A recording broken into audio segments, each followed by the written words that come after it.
The new game out, Metroid Dread. Logan has played it, has beaten it, correct?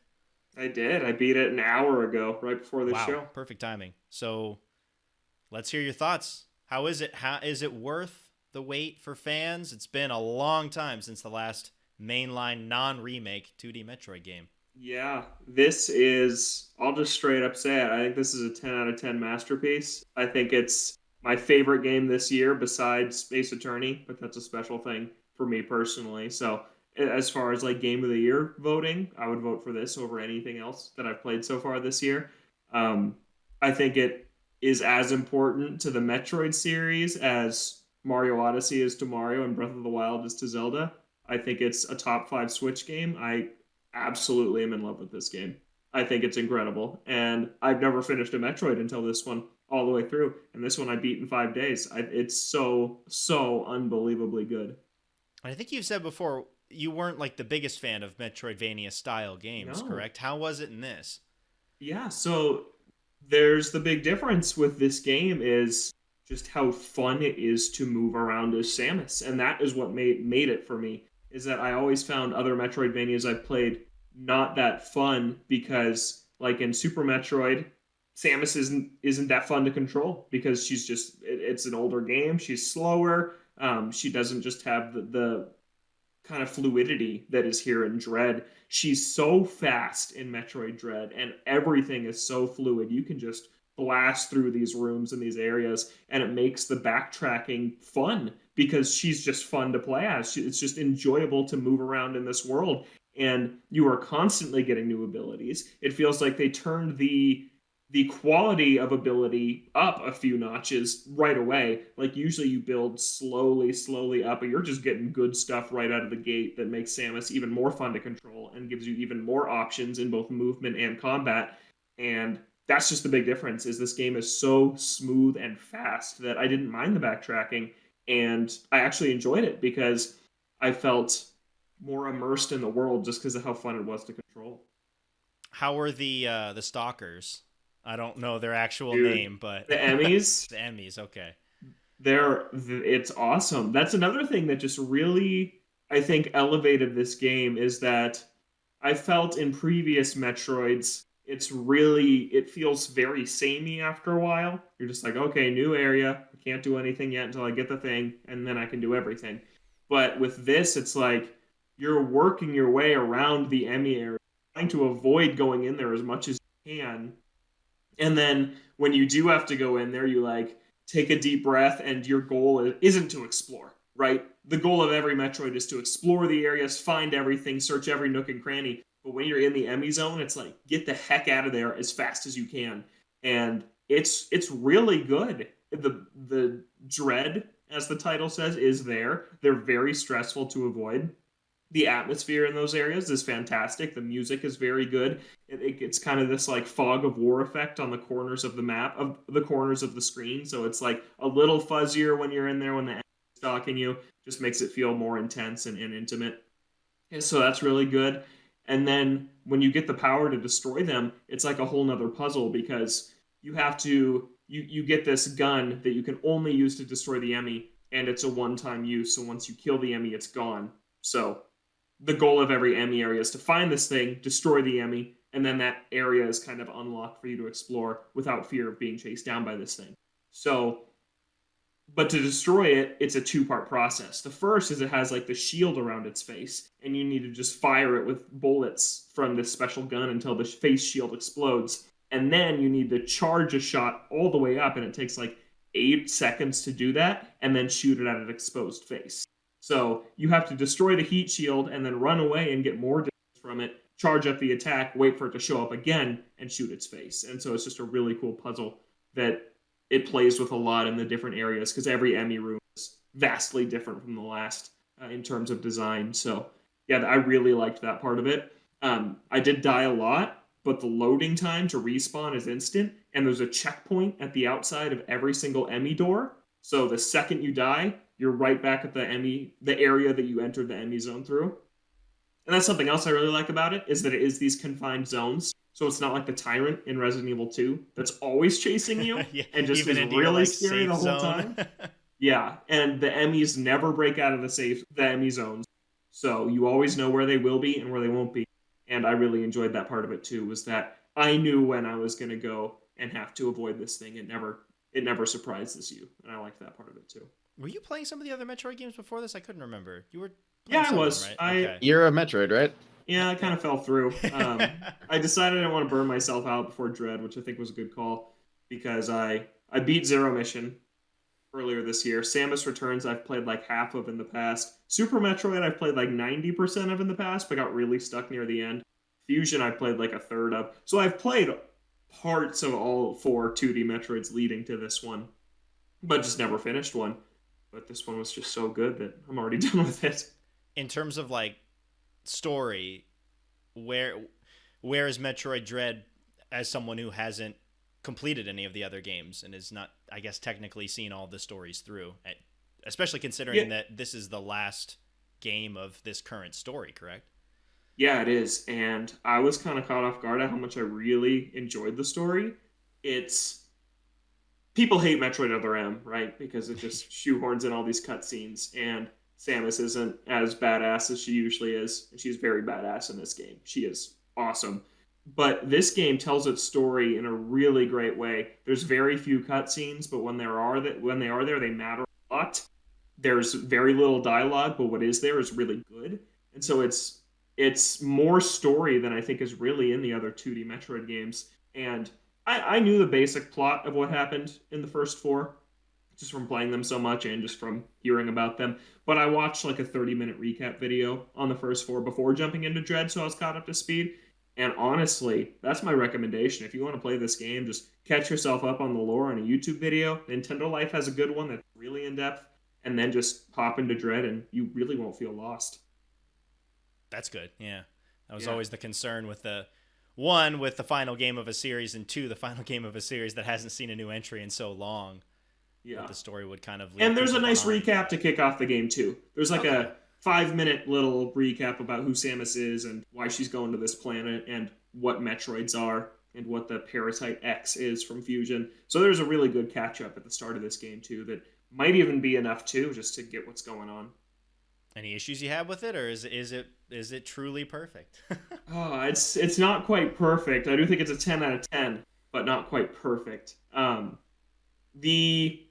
There's really only two issues I have at all. And the first one is that while the Emmy zones are varied in their layouts, they all look the same. They all just look like these laboratories. And so Metroid, it's super important to remember places you've been. Like, oh, I see that missile upgrade that I can't get yet, but I'll remember where it is and come back once I have the item I can get there.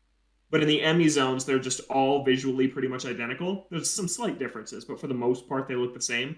So they all blend together in my brain. But that's a super small critique, because the Emmy zones aren't even the whole areas. It's a very small fraction of each individual area. I didn't even talk about how this game looks. It's gorgeous. It is one of the best looking games on Switch. It runs at locked 60 the entire time. Woo. And it just looks amazing. Like, this might be the best looking Switch game, and it's a 2D platformer, but it is so beautiful. The backgrounds are really dynamic and alive. Like, there's a gorgeous underwater lab area that you go through, and like you're passing these windows, and these huge like squid-like things will just slam up against the glass in the background, and they don't mean anything because all that matters is the left to right 2D plane, but just the background effects just add to the atmosphere so much. And there's these like Chozo ruined civilizations, which is super cool. There's a forest area. There's just so many cool areas, but the Emmy zones within them usually just look the same. But it's not really a big deal. And then the slightly bigger issue I have is the boss fights are largely fantastic, and the combat is amazing in this game, and the counter system is great, and you just get more powerful as it goes and take down things easier as you go on. But there are mini bosses that repeat throughout the game, and they show up 3 or 4 too many times. You fight the same type of mini boss probably 6 times in the game, and it's like too many. You're on the trek to the end, and it's like, oh, just kidding. You got to fight one more of these guys, but he gold this time, and you're like, really? And so that's the only place where it feels like it drags a little bit. I feel like maybe they were worried about its length or something because it's a short game. I beat it in like 10 hours. But that was really my only issue was that mini boss showed up multiple times and was not that interesting. But that's it. That's the only thing I can think of I didn't like. That's impressive. Is it worth It's the hard, $60? Oh yeah, That's absolutely. the discourse that's going on online everywhere. That's really lame discourse. It's absolutely worth $60. Yeah, I mean, it's like the same length as Uncharted 2, Uncharted 3, Uncharted 4, which are also very much worth it. It's just I hate that 2D games get crapped on for not being worth it. It's like, oh, it's like the gameplay in this game is so phenomenal, and the story is really nice, and the atmosphere. It's like, yeah, it was great, and I finished it with 50% completion. There's a ton of upgrades and stuff I didn't even find, so I could go back and do that. But yeah, I really, really loved it. Everything about it. I was okay with its difficulty, but I think a caveat that some people might not like is there are some really tough fights in this game, and there's no accessibility option. It's like if you can't beat this thing, you're not getting through it, and so that is another drawback maybe for some people. It wasn't a problem for me because you guys know me. I can throw myself against a brick wall at anything forever, but Yeah. it's tough. This game kicks your butt, but once you figure out kind of the tip screen even tells you every attack in this game is avoidable. Every boss fight move can be avoided. And so once you figure out the patterns and the way to avoid it, you feel really cool when you take some of these things down. Like, it just looks really good. There's these really cool cinematic zoom-ins where you're just spamming the missile button in this giant monster's face, and then it like blows up, and it's just a really good feeling. And Samus is super, super cool in this game. She has a lot of depth for saying almost nothing, which is something you can't say for like Mario or something like that, who just he's Mario, but it's like Samus like goes through some development in this game, and it's just like really fun to play as, and I can't recommend this game enough. I want you guys to try it out because it surprised me at how much I liked it. How can we not try it out after all the praise you're singing of it? I really want to play it right now just because you won't stop talking about how much you loved it. Yeah. I hope it wins some Game of the Year stuff. I think it should. Also because it's been a little bit of a lighter year, I think, in terms of like big blockbusters that have been hitting. I was trying to think about it, like, what even is going to get nominated, like, at the Game Awards in 2 months? I don't really know. Like, yeah. I feel like I've played a lot this year, but I can't really think of anything Ratchet that stand could be out. on Ratchet there. and Clank?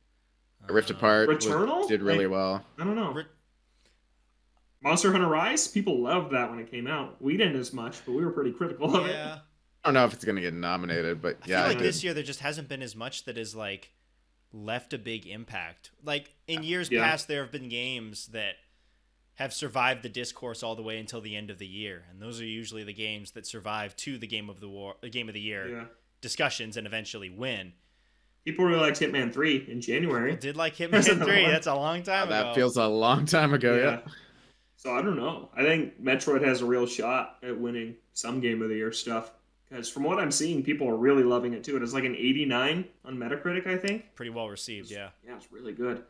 And yeah, I'm just seeing a lot of people talk about it. It seems like it's selling well. The numbers seem to say it's already outsold Samus, which did sell almost nothing. Yeah, I'm sure it helps that it's on the Switch and not the 3DS. Yeah, for sure. But seriously, I can't get over how good this game looks. And just the slight camera changes they make sometime to just show off the world. It's just a gorgeous game.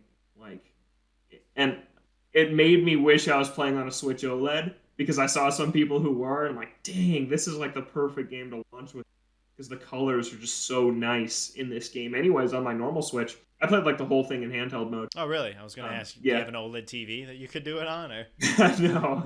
I played some on TV, but I mean, baseball playoffs are going right now, so I had that on the TV a lot of the time I was playing. And it just looks so great. The only time the frame drops is in the loading screens between areas because you take like trains or elevators between the areas, and it like just does a close-up shot of Samus like standing there on the elevator, like just kind of like thinking, waiting to get off the next area, and the frames drop to like 18. Like it just is a slideshow on the loading screens, which is really fun. And then the second you step off, it's just like butter smooth. How does that happen? Why Yeah, is that the I don't most know. intensive part of the game? The loading Because they're screens? loading the whole. Because once you're in the area, there are no loading screens, and Okay, these areas yeah. are big. They're really big. The only time it's kind of funny, you can tell when a mini boss is about to surprise you in a room because they just appear in normal rooms.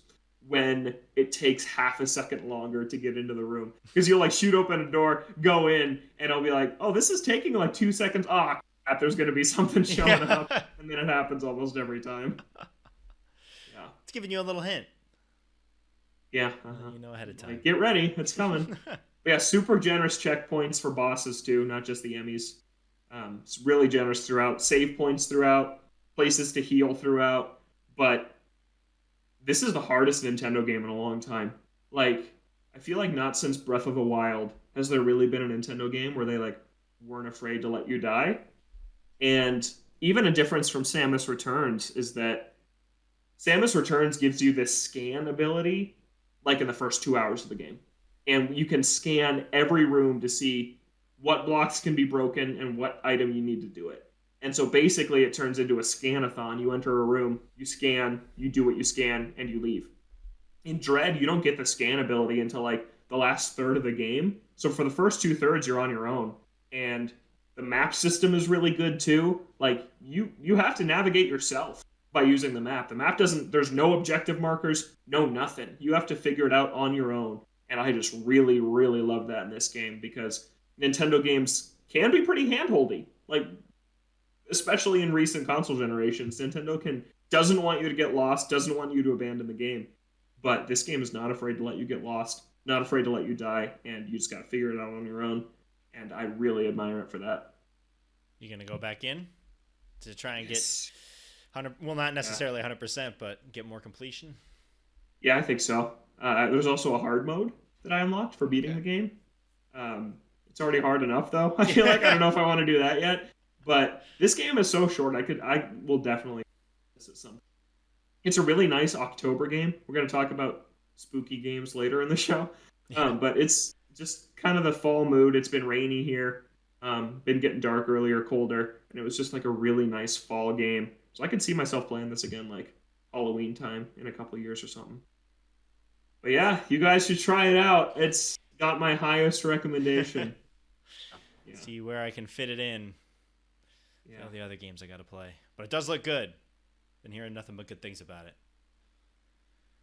All right. Just let me talk about that for like 15 minutes. Yeah. It's phenomenal. And last thing I'll say real quick, it has an ending sequence to rival Super Mario Odyssey's Wow. ending sequence, which That's is my high favorite praise. ending of all time. So yeah, my jaw was on the floor in the last 10 minutes of this game at how much I loved it. I was like, it was just, and I already love this. I was saying this was Ace Attorney Filter on Game of the Year before I was even done with it, and then I finished it, and it was like, yeah, you just sealed the deal with how you wrapped it up, and it's just, oh my god. Doesn't make me want to go play the old ones because I still don't think I like them very much, but I hope it's not another 19-year wait to the next. If I can look forward to a 2D Metroid that's this good every few years, that would be great. Yeah, we'll see where they go from here. Since this is the last game in this story, it'd have to be an entirely new story. But Yeah. if this game sells well, I'm sure that they want to do something more. Yeah, And of absolutely. course, you have Prime 4 and presumably the trilogy on the way at some point. Yeah, Get more I'm more people into excited for Metroid. Prime 4 now. Just another modern Metroid. Absolutely. Yeah.